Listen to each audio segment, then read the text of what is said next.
Imaginemos tres escenarios que, a primera vista, no tienen mucho que ver. Una familia de otro país que compra una casa para las vacaciones en la costa, un artista internacional que aterriza en España para dar una serie de conciertos y, no sé, una empresa tecnológica que abre una pequeña oficina aquí. Mundos muy distintos, pero todos con algo en común. Que todos obtienen ingresos en España. Exacto. Pero sin ser, en principio, residentes fiscales aquí. Y hoy vamos a meternos de lleno precisamente en ese nexo. El impuesto sobre la renta de no residentes, el famoso IRNR. La pregunta del millón es, ¿cómo se asegura Hacienda de que cada uno pague lo que le toca? Y sobre todo, ¿qué es exactamente ser no residente? Porque la línea, como veremos, es mucho más fina de lo que parece. Efectivamente. Y este impuesto es fundamental. Es el punto de encuentro entre la fiscalidad española y la economía global. Define cómo interactuamos con la inversión extranjera, con el talento que viene de fuera. Y si hay una idea clave, un concepto que lo divide todo en dos, es si se opera con o sin un establecimiento permanente. Esa es la gran bifurcación del camino, entonces. Esa es. Todo gira en torno a eso. Entendido. Pues empecemos por el pilar, lo que si no se entiende bien lo demás se cae, la propia definición de residente fiscal. ¿Qué es lo que mira Hacienda para decidir si alguien es de los suyos o no? Porque intuyo que no vale con enseñar el pasaporte. Para nada. La nacionalidad es casi irrelevante aquí. Para una persona física, la ley española establece tres criterios. Y con cumplir solo uno de ellos, ya se te considera residente fiscal. Con uno solo ya basta. El primero, que es el más conocido, es el de permanencia. El de los 183 días. Justo. Pasar más de 183 días en España durante el año natural. El famoso criterio de los 6 meses y un día. Pero claro, el mundo ha cambiado. ¿Qué pasa con alguien que trabaja en remoto? Que pasa 5 meses aquí, 2 en Portugal, 3 en Italia, no es residente en ningún sitio. Buena pregunta. Porque ahí es donde la cosa se complica. La ley especifica que las ausencias esporádicas se cuentan como días de permanencia en España. O sea, ¿que no vale irse un fin de semana fuera para que no cuente? No, a no ser que puedas acreditar tu residencia fiscal en otro país. Y ojo, que si ese otro país es un paraíso fiscal, la agencia tributaria puede exigirte pruebas de que de verdad has estado físicamente allí esos 183 días. Quieren ver que vives allí, no que tienes un papel. En un limbo fiscal. Pero bueno, supongamos que alguien no cumple esos 183 días. Aún podría ser residente por el segundo criterio, el de los intereses económicos. ¿Y eso qué es? Pues que se es residente si el núcleo principal o la base de tus actividades económicas está en España. Ah. No importa si pasas aquí solo 100 días. Si tu negocio, tus inversiones más importantes o la fuente principal de tu renta está aquí, eres residente fiscal. Esto es muy potente. Un consultor podría vivir en Londres, pero si la mayoría de sus clientes y su facturación vienen de España, Hacienda podría llamarle la atención. Por supuesto. De hecho, ha habido casos de profesionales que se creían a salvo por pasar menos de 183 días y Hacienda ha argumentado que su portátil en su piso de Málaga era en la práctica su oficina principal. Increíble. Y finalmente está el tercer criterio, que es una presunción. Si tu cónyuge no separado legalmente y tus hijos menores residen habitualmente en España, se presume que tú también lo eres, Aunque vivas fuera. aunque vivas fuera. Es una presunción, claro, admite prueba en contrario, pero de entrada, Hacienda te considerará residente. Entendido. No es solo dónde duermes, sino dónde está tu centro de gravedad económico y familiar. Para las empresas, como la oficina de nuestro ejemplo, supongo que será más sencillo. Es mucho más directo, sí. Una empresa es residente si se ha constituido bajo leyes españolas, si tiene su domicilio social aquí, o, y esta es la clave para las multinacionales, si tiene en España su sede de dirección efectiva. La sede de dirección efectiva. Es decir, el lugar desde donde se toman las decisiones estratégicas, donde se dirige y controla de verdad el negocio. A ver, hay un concepto que siempre me ha parecido fascinante porque intenta atraer talento a España, que es el régimen de impatriados. A veces se le llama la ley Beckham, ¿verdad? Sí, popularmente se conoce así. ¿Podemos desgranar cómo funciona? Porque suena a chollo fiscal, pero seguro que tiene su letra pequeña. Y la tiene, claro. Es un régimen muy interesante. Permite a ciertos trabajadores, profesionales cualificados, administradores, Que se mudan a España, tributar como si fueran no residentes. Aunque vivan aquí todo el año. Exacto, aunque cumplan todos los criterios de residencia que acabamos de ver.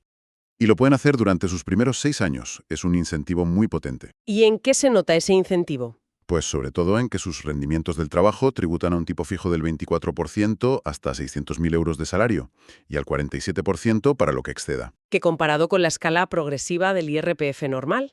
Puede ser un ahorro enorme. Eso sí, como dices, hay letra pequeña. Los deportistas profesionales, irónicamente, quedaron excluidos de este régimen hace ya años. ¡Qué paradoja! Bien, ya tenemos claro quién es quién. Volvamos a esa bifurcación que mencionabas. Operar con o sin establecimiento permanente. Empecemos por la primera vía. Nuestra empresa tecnológica, que abre oficina en Madrid, claramente tiene uno. ¿Pero qué más puede ser? El concepto es muy amplio para que no se escape nadie. No es solo una filial, es cualquier lugar fijo de negocios. Una oficina, una fábrica, una tienda, incluso una obra de construcción que dure más de 6 meses. 6 meses. 6 meses. Ya se considera un establecimiento permanente. Y hay otra vía. Tener un agente aquí, un empleado, que tenga poder para firmar contratos en nombre de la empresa extranjera y que lo ejerza habitualmente. De acuerdo, nuestra oficina en Madrid entra de lleno. ¿Cómo tributa? ¿Como una empresa española más? En esencia, sí. La regla es que tributa por toda la renta que se le pueda atribuir a ese establecimiento. La base imponible se calcula de forma muy similar a como lo hace una empresa española en el impuesto sobre sociedades. O sea, ingresos menos gastos deducibles. Eso es.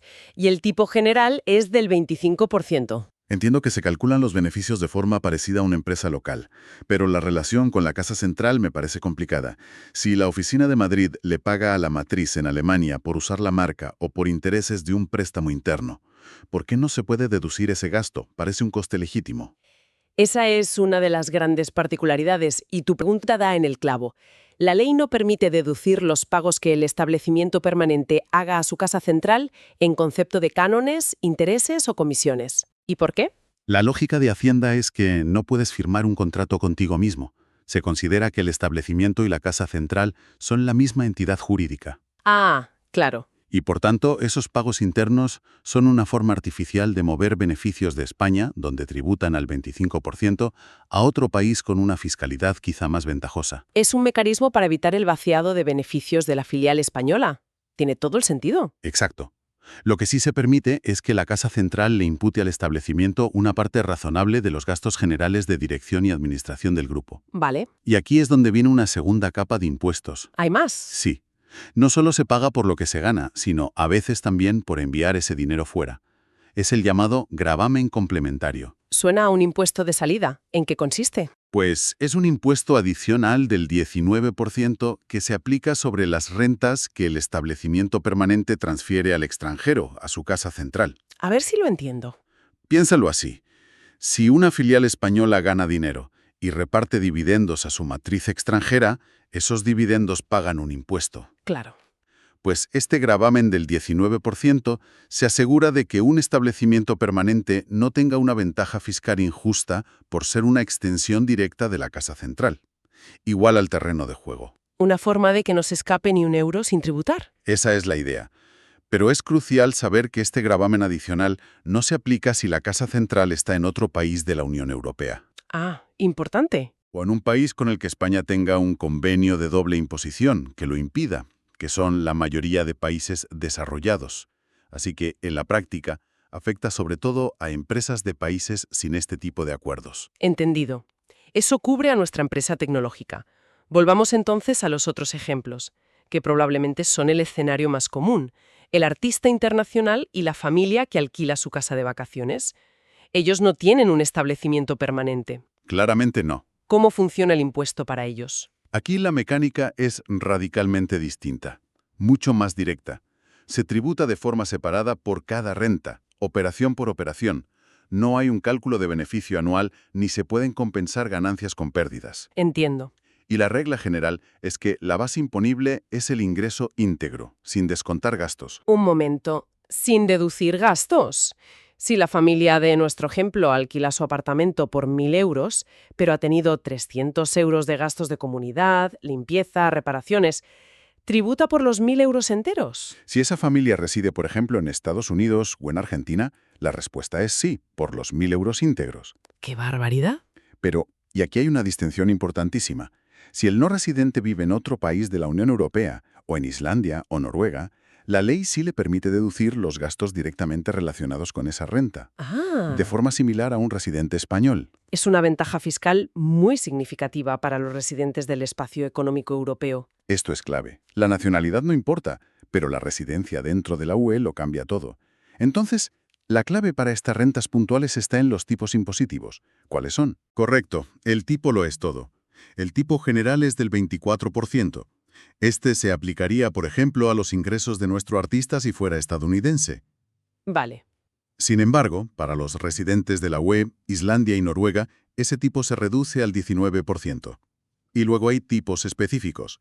Por ejemplo, Dividendos, intereses y ganancias patrimoniales por la venta de acciones o de un inmueble tributan al 19% para todos, sin importar dónde residan. para todos. Para todos. Luego, las pensiones tienen una escala progresiva especial, y hay un caso muy particular, el de los trabajadores de temporada, que tienen un tipo casi simbólico del 2%. Detengámonos en un caso que genera muchísimas dudas, la venta de un inmueble. Imaginemos que nuestra familia extranjera, después de años, decide vender su casa de vacaciones. ¿Cómo funciona? Es un proceso muy regulado. La ganancia se calcula lógicamente por la diferencia entre el valor de venta y el de compra. A esa ganancia se le aplica el tipo del 19%. Hasta ahí, normal. Pero aquí viene el mecanismo que lo cambia todo. El comprador, sea residente o no, está legalmente obligado a retener e ingresar a Hacienda el 3% del precio total de la venta. Un momento. El comprador retiene el 3%. Eso es muy curioso. O sea, Hacienda convierte al comprador en una especie de recaudador. Has captado la esencia. Es un mecanismo de aseguramiento de cobro inteligentísimo. El gobierno, en lugar de perseguir al vendedor no residente por el mundo, le pasa la responsabilidad al comprador. ¿Y qué pasa si el comprador no lo hace? Pues si el comprador no hace esa retención, la agencia tributaria puede exigirle a él esa cantidad, con recargos e intereses. El propio inmueble queda afecto a esa deuda. Ningún comprador bien asesorado se arriesga a no hacerlo. Es una forma brillante de garantizar el pago. Entonces, para el vendedor, ese 3% es el impuesto final. No, es un pago a cuenta. El vendedor no residente calcula su impuesto real del 19% sobre la ganancia y lo compara con esa retención. Y pueden pasar dos cosas. Exacto. Si la retención fue mayor que el impuesto a pagar, porque vendió con poca ganancia, puede pedir a Hacienda que le devuelvan la diferencia. Si fue menor, que es lo más habitual, deberá presentar una declaración e ingresar lo que falte. La verdad es que son muchas reglas. Me imagino que el mayor dolor de cabeza es la burocracia. ¿Cómo se gestiona todo esto en la práctica? Nuestra oficina tecnológica debe llevar contabilidad separada y presentar una declaración anual, muy parecida a la de cualquier empresa. ¿Y los otros? Los que no tienen establecimiento. Para las rentas puntuales, el proceso puede ser más laborioso. Nuestro artista debería presentar una declaración por los ingresos de su gira y nuestra familia una por cada vez que devenga un alquiler. ¿Una declaración por cada ingreso? Eso suena a una locura administrativa si se alquila la casa por semanas en verano. Lo es. Por eso la norma permite agrupar las rentas de un mismo tipo obtenidas en un trimestre en una sola declaración. Ah, bueno, eso ayuda. Sí, los alquileres de julio, agosto y septiembre, por ejemplo, se pueden declarar juntos en octubre. Y hay una excepción importante, la simple tenencia de un inmueble. ¿Cómo? Aunque la casa de vacaciones esté vacía, la ley asume que genera una renta imputada y hay que presentar una declaración anual por ella. Siempre se oye hablar de la necesidad de nombrar un representante fiscal. ¿Nuestra familia o nuestro artista estarían obligados a tener a alguien en España? No necesariamente.